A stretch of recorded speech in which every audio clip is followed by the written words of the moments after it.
Hey, what's up, everybody? Thank you for joining in on the Wolves Den podcast. We're here with Officer Bobby B from Salinas PD. How you doing, sir? How's it, brother? Good, Shout out good. to brother Charles, brother Eric. ¿Cómo estás? ¿Cómo está sa yung lahat? Swadikap. Arigato.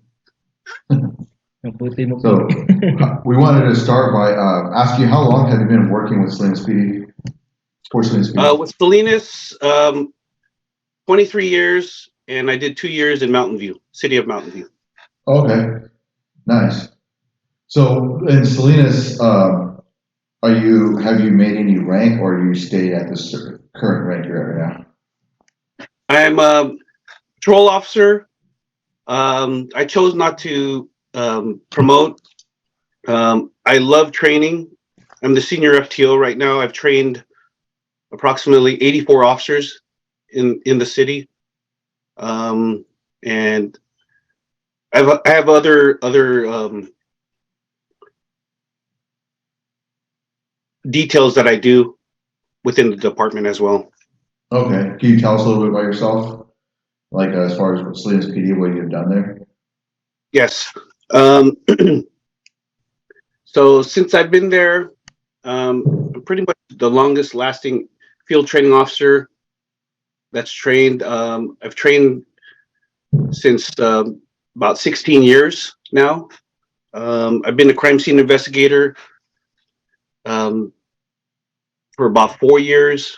Mobile Field Force, which is our riot control team. I did a stint in the Monterey County Joint Gang Task Force with our multi-agency task force.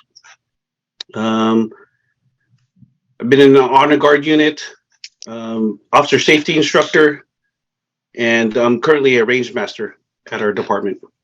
Oh, nice. So, what made you become a police officer? Can you tell us a little bit about growing up? Yes. So my best friends are probably gonna get pissed off when I bring this up. So I was brought up. I grew up in East San Jose, in the Bay Area, and I was going to San Jose State at the time. I was typical Filipino parents. They want you to major in computer science or nursing. Or nursing, yeah. So yeah, so I was majoring in computer science, and I had one of my best friends, Eric, and we decided to go out one night in the weekend, and there are about, I would say, three gang members, and one was Filipino, one was Hmong, and another one was Hispanic, and they literally chased us all over East San Jose. And I was telling my Okay. friend, because I'm one of those guys that does not back down from a fight, and I told my friend, "Dude, pull over," and literally there was like tears crying, dripping down from his eyes. I was like, "Eric, pull over, please. Let me handle these guys." And he goes, "No!" And he's driving his dad's shag van. It's like a 1970s shag van, and I was in the back seat getting tossed all over the place. And we saw a San Jose officer parked doing his report, and I got out of the car and I just, "Hey, officer, these guys are chasing us. So and so." They end up taking him to custody. Next thing you know, there was a helicopter, probably like 100 units come, and that literally, ding, the light turned on. I was like, "Dude, I don't want to do this." So that pretty much changed my fate in terms of law enforcement. Wow. So, were you a police explorer yourself, or? No, I was, like I said, typical Filipino family. They want you to go to nursing, engineer, you know, anything other than the military, or well, military Or or law Navy. enforcement. Yeah. You wanna go in? Oh no, believe me. When I told my mom I was going to enter the academy, she must have like flipped out, like she went bonkers. Yeah. How was the academy on your first day when you walked in? Um, you know what? Coming from playing sports, again, um, I'm currently a football coach, so coming from a sport program, going through high school for 4 years, it's really regimented. So getting yelled at, doing the physical agility, running, being disciplined, it makes a huge difference in terms of, be preparing yourself for that environment. Did you go to South Bay Regional Police Academy? I did. Okay. I did. So I reached out to one recruit today, and I asked him what academy class is he in? And he said the 171st academy class, and I was the 8th class out of the academy. So Wow. Did you have yeah, a TO there named Bradshaw? I did not. I did not. I had Tio Gomez, and she's still there. How many years has it been? You said 23 years? Oh God. I graduated summer of 1996. Okay. I was still in high school. Oh damn. Okay. So, Oh gosh. Now I feel old. So tell us a little bit about Mountain. You said Mountain View PD, right? You worked for? Yes. How was that? So Mountain View, the city of Mountain View is a little different in terms of policing. They're very community-oriented policing. My FTO actually ended up being, I believe, the deputy chief, Deputy Chief Serb, squared away officer. She taught me a lot. And when it comes to FTO, if you have literally shitty FTOs, you're going to be a shitty officer. If you have squared away FTOs, if they're tough on you at the beginning, oh my gosh, you will make your administrators look like superstars. So, So did you guys get a lot of crime in that city as far as like what you're seeing now in Salinas compared? Mountain View, they do have a few strong arm robberies, a lot of property crime, a lot of identity theft type crimes. But Salinas is the real deal. Yeah. The 831 is the real deal. What you guys have seen in live PD and cops, it's the real deal every day. So when you transferred or you switched over to Salinas PD, was it a shock, culture shock for you? I wouldn't say more so a culture shock, because I was brought up in the east side of San Jose. I've been dealing with gang members all my life. Wearing the uniform, yes, it was a culture shock because we had to be very PC. In terms of Salinas, from the get-go, they will take you on, from a regular traffic stop to a pedestrian check, and from a high-risk situation, active type shooter type situation. So, Yeah. You guys, have you had any encounters in that area of Chinatown? A lot of encounters there? yes. So for the most part, a lot of our training units, I know for myself, I do bring my trainees there. Tons. That's like the go-to in terms of getting your dope, getting your contraband. You need a gun. You go over there. Oh yeah, it's 24 hours, 7 days a week. It's nonstop in Chinatown. Could you give us a little background on Chinatown, like a little history of how it started or what the strongholds there? Because I know there's a lot of gangs there. So, and this is digging deep. In the 80s, Chinatown, late 70s, 80s, Chinatown was very active. Everything was open. They had bars down there. They had gambling. Back then, it was legal. You can gamble cards. It was very active. Now the late 80s, everything started closing. The 90s, that's when the shift started to turn in terms of dope dealing. So the Nuestra Familia Salinas is a stronghold for the NF.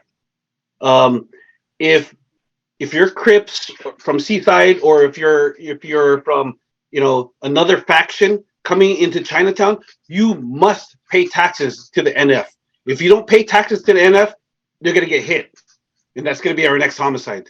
So typically, when there's an out of towner coming in and they don't pay their taxes to the NF, they're going to get hit, and that's going to probably be our next shooting victim. Are you seeing a lot of the gangs pick up there, specifically like the NF you had mentioned, like because of the prison there? Is that why it's a stronghold? Definitely. Oh, definitely. You know, Blood in, Blood Out. You know, yes, it was filmed in terms of Sureños. However, that was based out of Salinas Valley. You know, a lot of that. Did you know in Salinas, it originated, the fight between the two originated for a pair of shoes.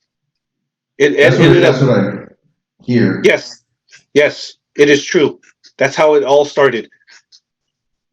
It was So everybody was originally all blue till that dispute, and the faction ended up separating themselves and being red. okay.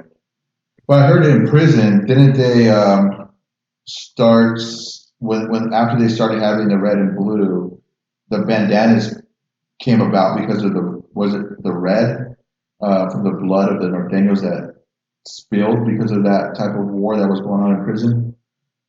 From my intel and speaking with the gang intel guys in the prison, it's pretty much it was the CDC only had two colors, and it wasn't even that. It was merely, you know what? They ran out of blue, so they started issuing red. So it was just everybody started off at blue. Eventually, the war broke out between them two, right? Over a pair of shoes, you said, and Yes. then it was overpopulated, so they split both of them up in red and blue. Yes. So they actually started running out of blue bandanas and blue attire, so they just started issuing red stuff. Wow. So I mean, it was pretty merely just running out of commodity. Yeah. How are those guys when you pull them over on the streets? How do they act towards you? The ones that coming out of prison. Well, now a lot of it's changed. You know, with the California laws have changed in terms of PRCS and actual parolees. So a lot of PRCS guys are very disrespectful.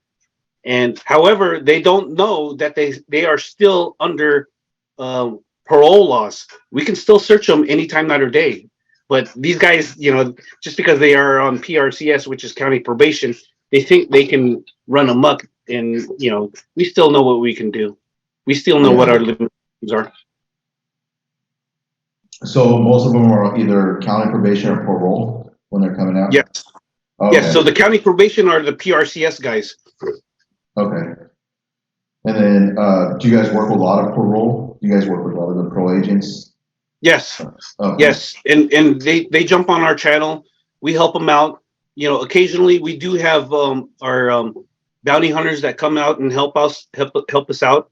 You know, I know that with negative bail now, you know, under Newsom, you know, I know a lot of bail companies are losing out on money, which is unfortunate.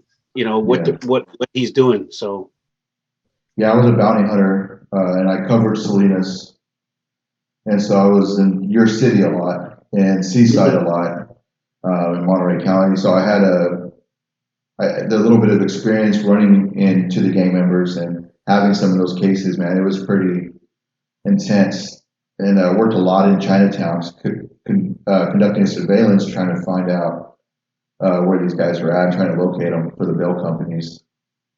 yeah, it's definitely challenging down there because you know they can sniff a bounty hunter or they can sniff a cop from a mile away, and you know they have they have all these snitches, and you know they make some they make some sound, and you know everybody's alerted, so they know that we're there. Yeah, I worked for a company and I was actually paid salary, so I wasn't paid on commission. So it was like the companies, they don't want to lose their money, so they are Mhm. sending a lot of bounty hunters out. But I think since bail's stopping, that the bail companies are constantly looking to contract out now and give a percentage to the bounty hunters because they don't want to lose the money, so they rather give a 10% cut Oh yeah. of a Oh yeah. bond, you know? Yeah. As soon as I heard that law pass, I was like, "Holy smokes! These bail agencies are going to lose a lot of money. I mean, that's their livelihood. I mean, how are they supposed to make money? They make money from these inmates, trying to bail out. So, it's Yeah, frustrating. and you guys on the law enforcement side, you guys don't have the time or resources to actually look for some of the bill skips if No, they'll actually stop in California. no. So I'm going to lay it out right now. So I'm incorporated Salinas. I would say, given right now, we have probably 180, 200,000 people. Okay, 180 to 200,000 people on our day shift. We have, if we're lucky, we have 11 officers running the entire city. Wow. Yeah, running the entire city with probably 4 to 5,000 documented gang members in the city of Salinas. 4 to 5,000 documented gang members in the city of Salinas. And again, if we're lucky, if nobody calls off sick, we have 11 officers running the entire Wow. city. Yeah, yeah. Yeah. So if you really think about it, have you guys watched the movie 300? Yeah. That's us. That is us. Yeah, you guys deal with a lot out there, man. Anytime I Hmm. was out there, nothing but big respect to your department. They always helped us out, try to help us and support us in any type of way that they could. Especially even if they were short staffed, they would let us know, hey, we're short. We don't have time to do this, but if you need us, just give us a call. Right. Call dispatch. We'll be out there. Hmm. But I can see how you guys are being like they're so short in staff and where there's so many gang members that are just coming out of prison and that have Yes. running Monterey. So it's exactly like that movie 300. And it's kind of like that feel, right? When you guys are out on that street, you guys feel like you It, guys are it, going, it's definitely like that. Again, our training program is really strict, really tough. Right now, the failure rate is high, and it's because of a reason. We want our officers squared away. We recently, the city was annexed in 1872. So it's 2023. So it's 151 years. 100. Listen to this. 151 years, and we've only lost one officer in the line of duty to gunfire. wow. 151 years. Can you tell us any stories that you've gone to, like any calls that you remember that really touched your heart or really where you felt like, man, this has come pretty close where, it could be anything. Um, well, just recently, we just had a case. This is when I was a crime scene investigator, and back then in 2002, um, it, it was a killing fields in Salinas. We had tons of homicides, and in 2002, and I was the new crime scene investigator. I was the new CSI, and me and Officer Apple ended up going to the 300 block of Irish Drive, and just a welfare check. So we ended up going to this house, and we heard some little kid crying, and we ended up going to the house, and we had to do our tactical approach, do our knock talk, but obviously we needed to do a welfare check on this child. We do an entry into the house, and we secure the kid. Next, we go to the and it was super hot. It's probably like 80 or 90 degrees in the apartment. We do a tactical entry, and next we find this woman with her head cut off, Oh, and yeah, and I will never forget it because being a new guy, I've never seen anything like that before. So you know, till this day, I would. We ended up finding a suspect, or identifying a suspect, and I was trying to find this guy, because this was a single mother, who was taken away too soon. And every day I would look on the street, every day for years I couldn't find him. But till 2001, we ended up getting a lead with the U.S. Marshals, and we ended up nabbing the guy in Mexico, and we ended up extraditing him back to Monterey County. So, I don't know how the kid's doing, but for me, and I'm not sure if the other officers are still working, who's still associated with this case, but I think I'm the last one. But to see that guy's face on our main news media, him taking in the custody in Mexico and bringing him back to Monterey County, it was like that was very touching for me, and that secured me, feeling good that we caught that guy. On the Crime Watch tonight, a Salinas man wanted for a murder nearly 20 years ago has been found hiding out in Mexico. 46-year-old Juan Nunez is accused of killing his girlfriend, Loretta Polzinski, back in 2002. Police say he then fled to Mexico shortly after the murder. Investigators say a tip led to his whereabouts in Mexico. He's now being held in the Monterey County Jail on $1 million bail. How do you guys handle that when you're heading home, like you're debriefing by yourself in your vehicle driving home, or just when you get home, or like how do you deal with that? That type of trauma? Just recently our agency started having debriefs, and in terms of mental health and stuff, which is we should have had this decades ago. There's a lot of officers now that are dealing with it, PTSD and a lot of visual trauma. But back in the 90s and in early 2000s, we didn't have that. We just pretty much had to cope with it ourselves. If we didn't have the resources, but now we do have the resources, thank God.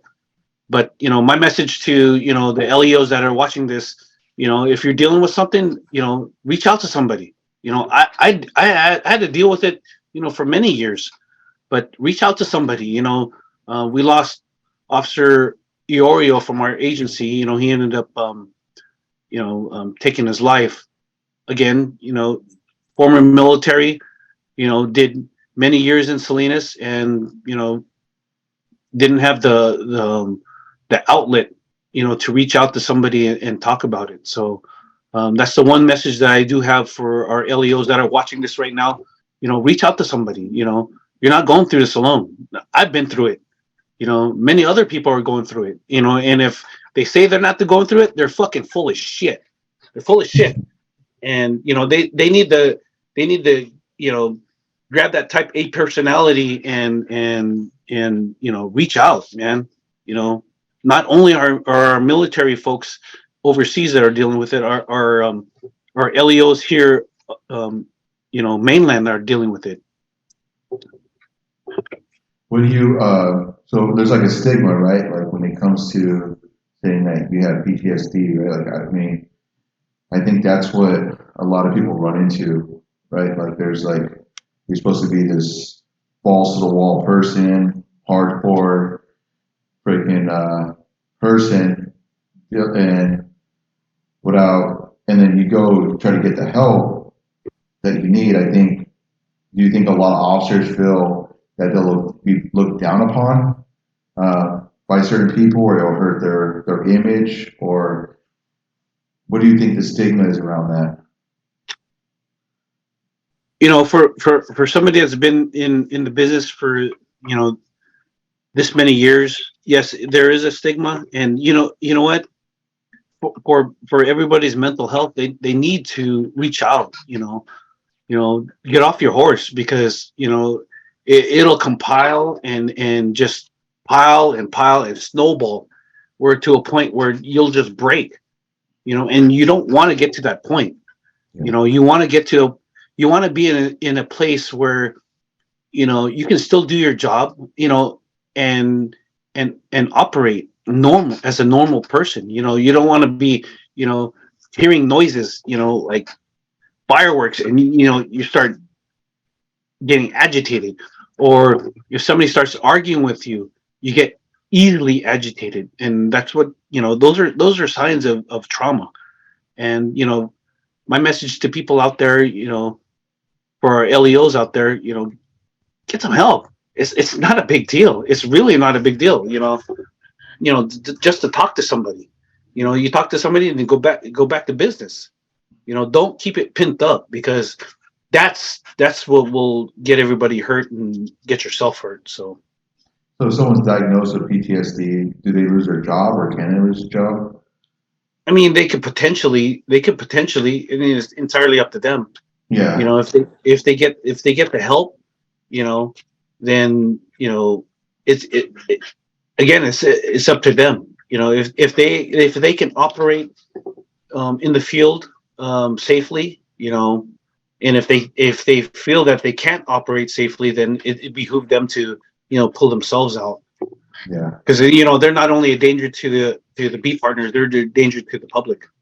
yeah, yeah. I had a partner that when I was bounty hunting, he was like a brother to me. We spent like 5 years together out in Salinas, different fields. We worked together.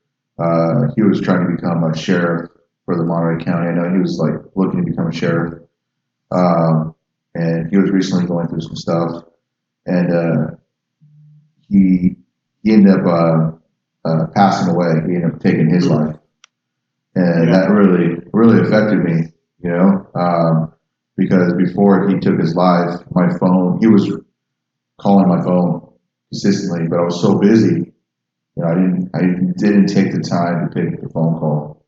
To this day, that like haunts me, it's like I should have just picked up that call, but I was so busy with my work. I had a baby, I had so many things going on, and yeah, man, it was insane. It was intense, and there's that feeling when you lose somebody. I also lost an uncle. He was in the he worked for the VTA here in San Jose. Well, in San Jose. And I guess when they had that huge shooting, he was in the building when it happened, and he was able to get out, but it affected him because he was supporting the families, and a lot of his friends were killed during that shooting, and I ended up having dinner with him the night before he had taken his life, and he didn't say anything, just seemed normal, normal, and then the next morning I get a call that he took his life, and it was like, man, he left his wife and his kids behind, and his daughter had to go to prom, like without dad being there, and it's intense, so I mean, I also encourage people, like, anytime that you're going through something, reach out and get the help, because you're hurting everyone else around you also, and they say that I had one person tell me, a therapist, say that if you go on and commit suicide, that your children have a greater chance of doing it also. I'm not sure how true that is, but that's what we had talked about during therapy, and it was like intense, like, wow. So I just encourage everybody, and I know there's hotlines out there for police officers they can call. I think there's Cop Line in Santa Clara County. There's a whole bunch of help out there, resources, and if someone is struggling, call Bobby, reach out to Tactical Inc. We're always here. I've been there. To support. Been there, done that. Yeah, man.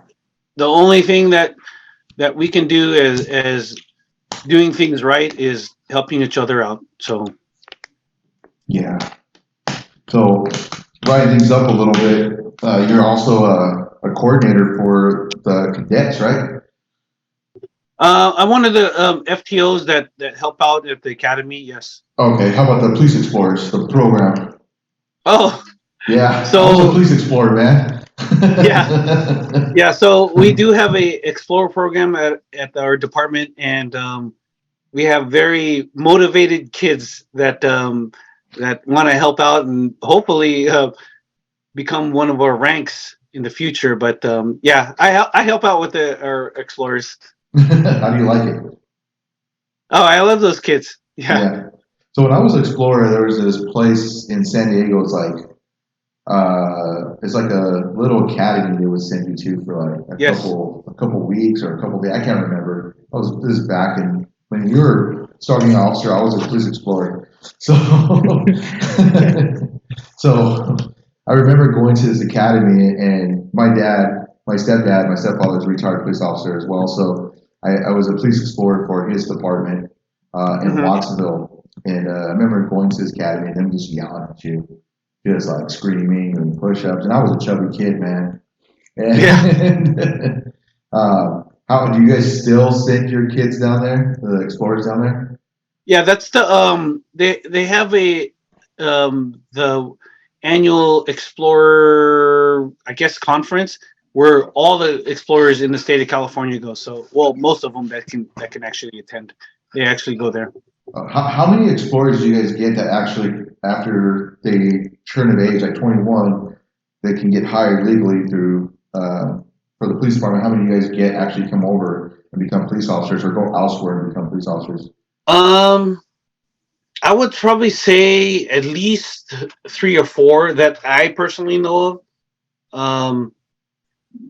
Now, in terms of Salinas, I'd say a couple. Again, our training program is very, very tough.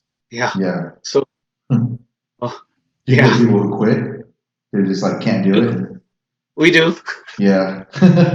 Yeah, they tap out. So, Yeah. It's because when they hit the streets, or this because they're not used to the gangs. You guys got a lot of gangs there, right? So are they not used to the gangs and the type of attitude they're getting, or they're just put in a situation they're scared? Like what drives them to like either quit, or you guys say, hey, this person's not a good fit? um, a lot of it is a bit of both. Um, especially now, with a lot of the millennials that we're dealing with. A lot of them don't have the exposure that you and I and Chris had when we were growing up.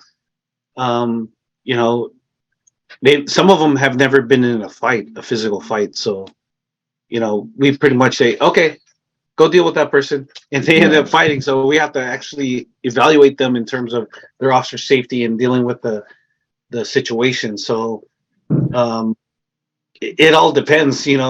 We deal with some folks that are coming out of the military that do fine.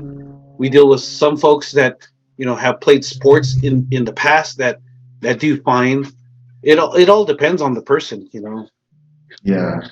You're a tactical range master, right?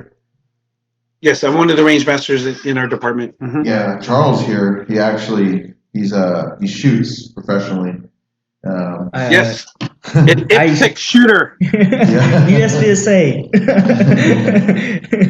It's USPSA. Oh, USPSA. Yeah. I know he has some questions for you also about some of the tactical shooting that you do. Sure. So like do you mostly like just train like law enforcement officers or do you also train civilians with Well, but when I'm off duty, I train my family. When I'm on duty, obviously I train our officers, and I help out with the academy. But eventually when I pull the plug, I'm still not sure whether or not I want to train in the academy or move to the private sector. I'm still up in the air, but I'm just I just want to help anybody. Anybody yeah. that wants to. When you are you want to start your own business with the range, or It could potentially, I've start. I don't know if you've seen my IG. I started. I do a lot of working out. So I believe it or not, I that is was intense? yeah pushing diesel semis. I was 230 pounds a few years ago.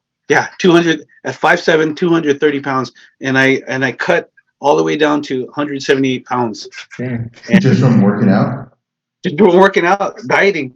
dieting. Yeah, What's your working diet dieting. like? You know what? I cut a lot of the carbs out.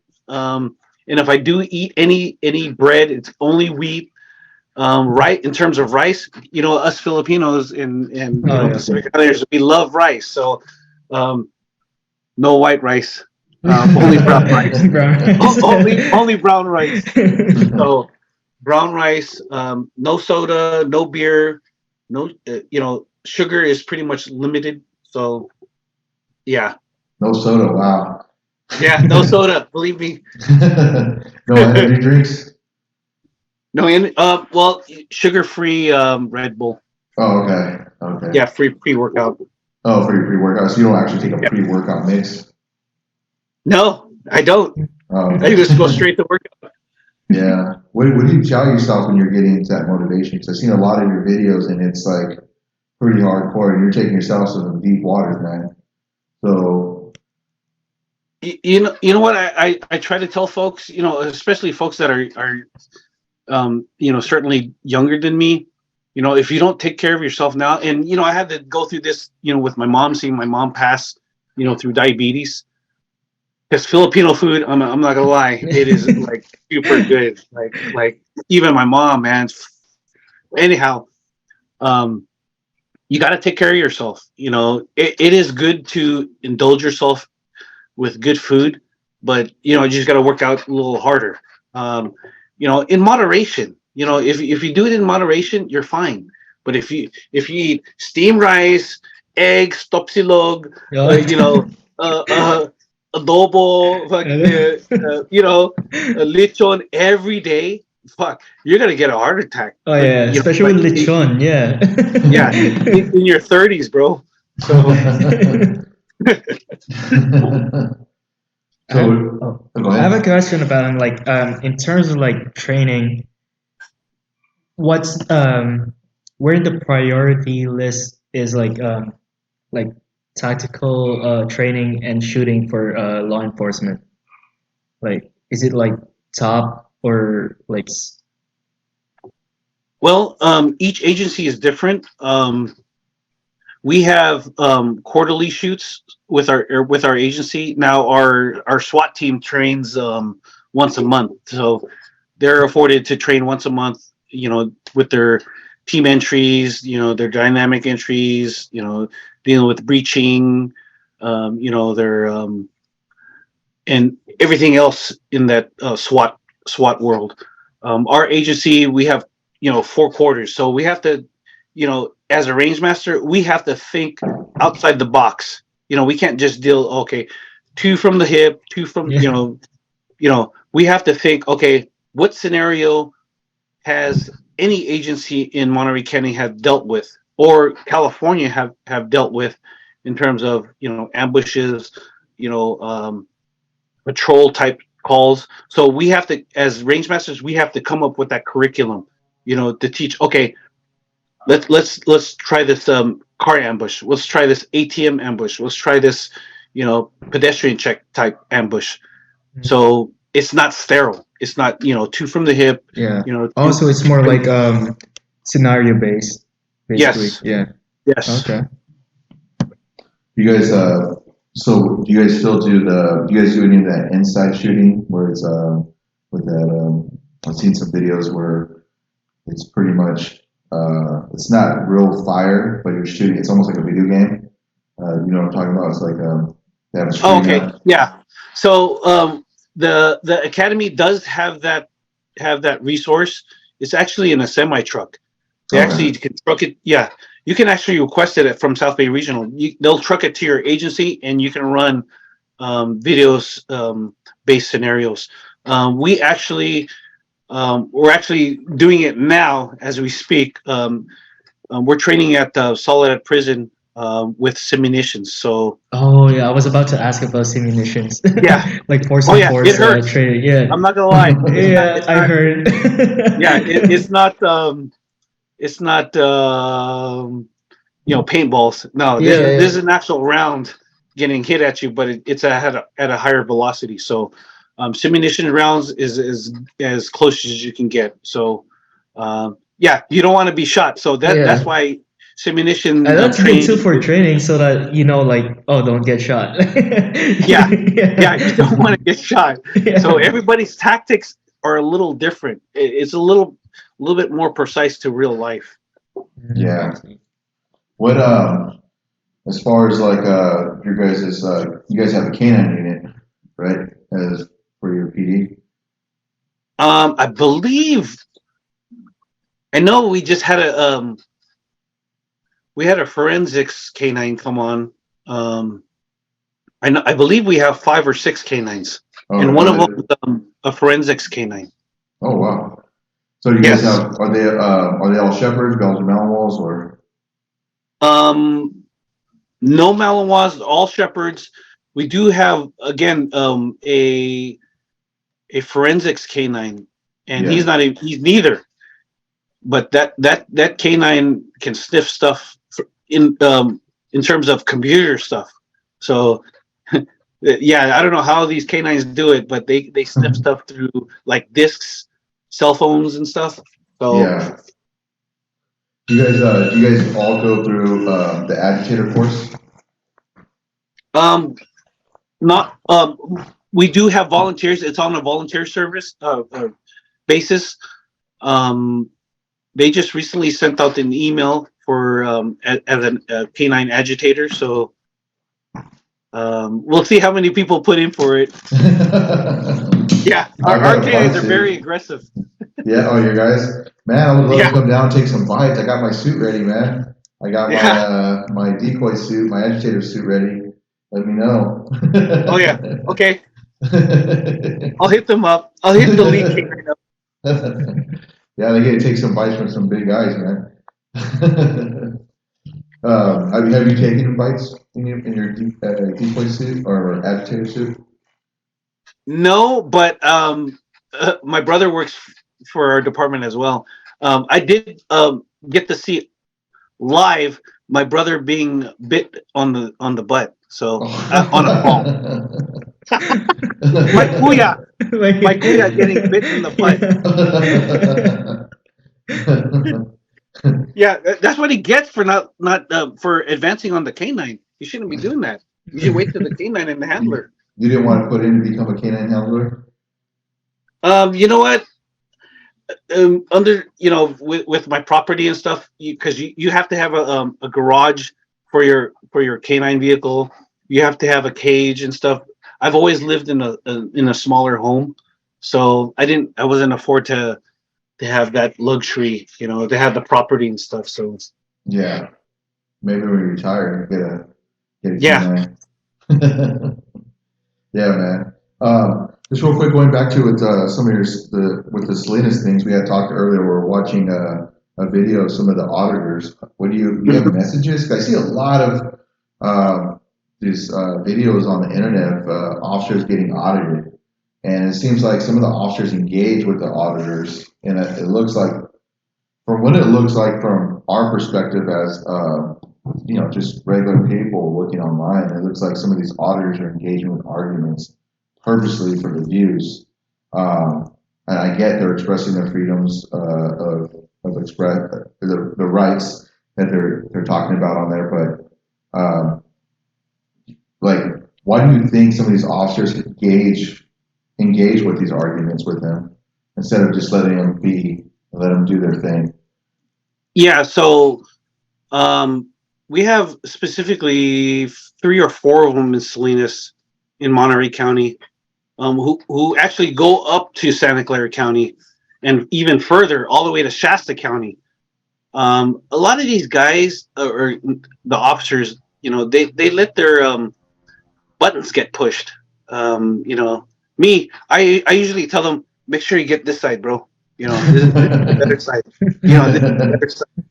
But it, they just a lot of it's ego. Let them videotape unless it's an officer safety issue. Let them videotape. If they're getting within in within 5 to 10 feet away from your call for service, yeah, they have to back up. They have to. It's by law, Yeah. they have to back up. Now it's becoming an officer safety issue. By law, you have the right to ask them to step back, and if they're impeding your investigation, now they're violating the law. So But in the guys and gals that ended up interacting, I just ignored them. That's the best. That's the best course of action. Just to ignore them because they Yeah. want a reaction. They want to feel Yeah. that reaction. They want you to push the button. They want to catch you on film. Violating the constitutional right. I don't give that to them, and I tell my trainees, just ignore them. Let them record you. Make sure you tell them get your left side, where you look better. Yeah. So, yeah, a lot of the First Amendment auditors, they try to push the buttons, and with the folks that have never dealt with the auditors, like our non-sworn, they end up freaking out. They end up calling us, and we tell them, there's nothing you can do. You're in a public place. If you're at the station, you're in a public place. They can film you. If they ask you, dumb questions, I have no clue, sir. I have no clue, ma'am. Just answer it honestly. They want to catch you, and they want to embarrass you. Why do that? Just be friendly with them. I do. Unless they're an officer of safety, and they're not. Chances are they're not. They Yeah. just want to get you all riled up, and it doesn't bother me none. So Yeah. Yeah. I gotta bring this one up though, and it's no offense to anybody, but when they had the video come out of the canine biting an officer, what? I don't mean to embarrass anybody. So what happened with that? You can let me know. Let us know, and our viewers. you know what? I was just apprised of that bite. I remember hearing about it. I wasn't working, but obviously, a lot of the social media channels in Monterey County posted that, and I was like, "Holy smokes, that actually happened!" Yeah, so they were actually on East Market Street and Kern Street chasing a robbery suspect, an armed robbery suspect. If you see in that video, the suspect's actually running with a gun. Hmm. He ended up just robbing somebody. But I'm assuming that the backup officer went ahead of the canine officer. I mean, again, this is just from the video. I didn't debrief the officers, but it looked like the backup officer ended up going ahead of the canine, and the canine handler sent his canine to the suspect, but instead of going towards the suspect, he ended up going to the officer. So he ended up clamping on his arm. Wow. Was he hurt? Yeah. Pretty bad? Oh Did yeah, he he was stitches? hurt. He was out for a while. Yeah. Yeah. You gotta get a couple stitches from there. Yeah. So he just ran ahead of the dog, didn't identify him. So he just waited, took the bite on him. Correct? Yeah. I actually spoke to that officer, and he already said he knew he was done. So he Yeah. had just had to deal with it. Yeah. Yeah. That happens sometimes. Yeah. With these canines, they're just so driven, that prey drive, man. Where they're going, they're going. Oh yeah. And when they Oh, get definitely. sent, they're coming. I used to do protection sports, and every time we were on the field, they would send the canines.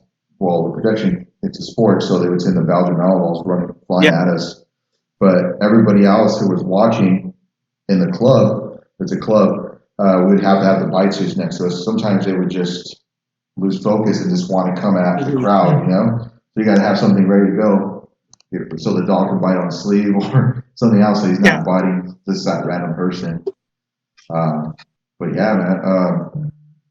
With that said, with have you been out on the field when the dogs actually have bit, or do you have any stories where the dogs actually have given chase and you see them take down a subject that either was wanted for a serious crime, like a murder, gang member?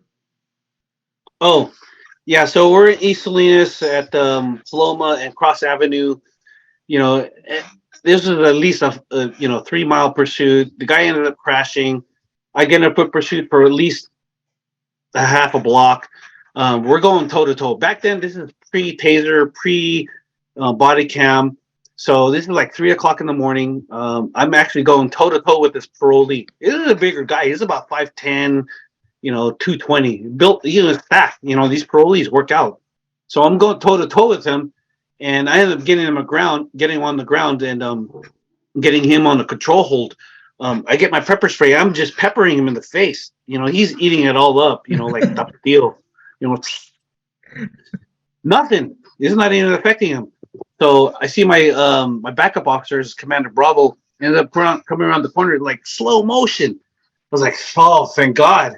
This guy comes. This parolee ends up doing a push-up, throws me off, goes on a foot pursuit. My old FTO at the time, LAPD guy, Corporal Gaston, sends his canine.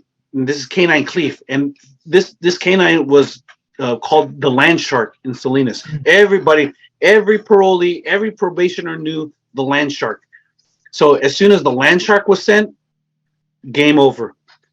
He ended up hopping over the 6-foot fence. Bill ended up throwing Cleef over the fence and sending the canine, grabs onto the parolee and pulls him by the bicep back to the fence line, and we end up taking him into custody. So we're transporting the parolee to the emergency room, and that's the first time I've ever seen a bicep out of an arm. Wow. Literally. Wow. Yeah. So is that He canine fought the retired? canine. So Canine Cleef, a lot of folks don't know.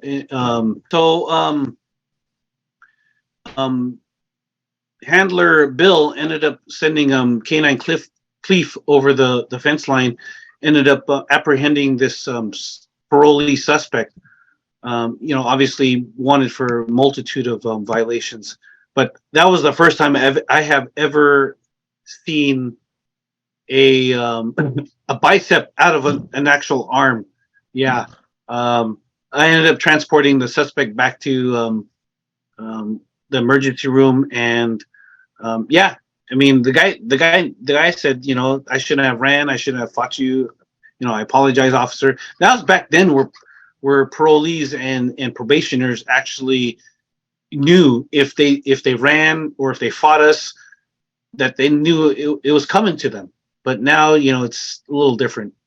So what happened with Canine Cliff? He retired? Or So Cleef, Cleef? yeah, Canine Cleef was killed in the line of duty in the 500 block of Rainier Drive. I was there that night. There ended up being a barricaded suspect with a hostage, and a couple of our officers, Officer Parsons and Officer Schaefer, ended up going into the dwelling with Handler Bill and Canine Cleef, and the suspect ended up charging the all three officers with a large kitchen knife. Ends up charging the officers, and Cleef, doing what he was supposed to do, ends up grabbing onto the suspect, and the suspect hits Cleef a few times, and the officers and the suspect still moving forward towards them. So they ended up taking out the suspect, but Canine Cleef ended up getting subduing through his injuries. So Sorry about that. Sorry for your guys' loss. How many years has it been now? oh gosh, that was in how the incident? How long of the incident has Yeah. it been? Yeah. Oh geez, that was a while back. Yeah, that was like when I first started. Damn. Because that handler, Bill Gaston, was my FTO at the he was my last FTO. So as soon as he passed me off, he got a canine. Wow. And so he's been retired too. So that was in the early 2000s. And he's retired now Oh yeah, too? Bill's been retired. Oh yeah, Bill's been retired for a long time. Yeah. Yeah. My stepfather has a dog he got Canine Max from one of your guys's one of your officers that has a dog. It's a pretty good dog, man. It's That's Czech probably Shepherd. yes, that's probably one of the sergeants. Yeah, it's a Czech Shepherd, super cool dog. It's down in where my parents are living down south now. So Hmm. yeah, it's a really good dog. Man, Right. it sounds like you've been through a lot, man, in this department for all these years. I mean, you've seen a lot, you've dealt with a lot. I mean, are you ready for retirement? Oh yeah. I've done a lot. But my passion to train, to teach, it's still there. So I'm in some way or form, regardless if it's at the academy or in the private sector. I'm still going to teach because I love teaching. I just is the way. If I'm not going to teach firearms, I'm going to coach. I'm going to coach football because I love teaching kids. I just like teaching. If you've had you know. Parents like my parents, coaches like my coaches when in high school in San Jose, that makes a huge difference. Huge difference. When you have that element um, that gives 110%. And that has transgressed to me. You know, Regardless if it's shooting or firearms or officer safety tactics or even just coaching football. I'm going to give it all because it's paying it forward. That's the good Christian thing to do is just pay it forward. Yeah.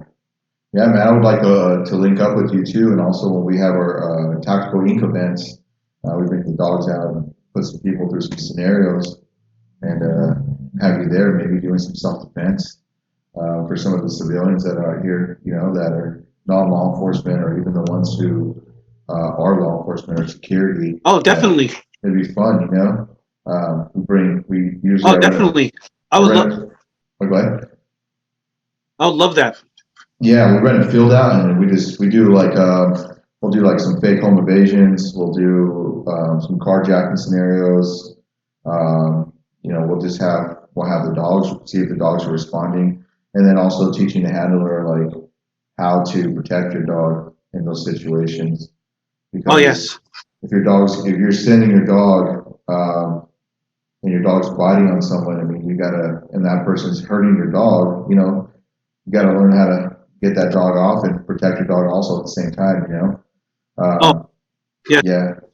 And it's a lot of stress. I see a lot of stress on the handlers because their dog's getting sent.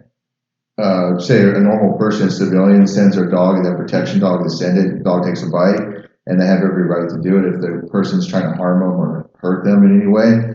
And so dogs protecting them, what they're trained to do, and we try to get them to see if they can. I would like to see if they can actually respond by helping their dog out and put a call out to 911 at the same time with everything going on. I think it would be a lot of stress on that. Oh yeah, trying to figure out how to do it. It's like when you guys are in a foot chase, trying to put out where you guys are at, and you guys are running down, and you got someone running with a gun. That just takes some. Oh yeah. What do you think? Take some mental conditioning. Yeah. A lot of mental and physical conditioning. Yeah. Yeah, man. Well, I really appreciate you coming on our podcast. I really appreciate you, brother. A lot of respect to you and your department for everything you guys are doing out there, putting your lives on the line for us. We thank you for your service and thank you to the men and women on your guys' department for their service. Much appreciated, brother. Oh, definitely. Brother Eric and Brother Charles, can I do a quick shout out? Yeah. So, first and foremost, I want to give a shout out to Brother Eric and Brother Charles and the Wolves Den for having me on your podcast. I'm super excited. I want to give a shout out to all the essential workers, hospital workers, SVMH, NMC, all the first responders in Monterey County. My agency, please keep your head up. Please keep your head up. Jorge David Alvarado, badge 213, and the Alvarado family, my Holly B and my family. God bless you all. And yes, I can't wait to link up with Tactical Ink. Yeah. Right on, brother. Thank you. All right, bro. All right, brother. All right, brother Charles. Love to meet you in the future. Bye-bye. We also want to give a special shout out to Salinas PD officer Alvarado, who lost his life in the line of duty, and also to K9 Clough, who also lost his life in the line of duty, serving the men and women of Salinas. Thank you.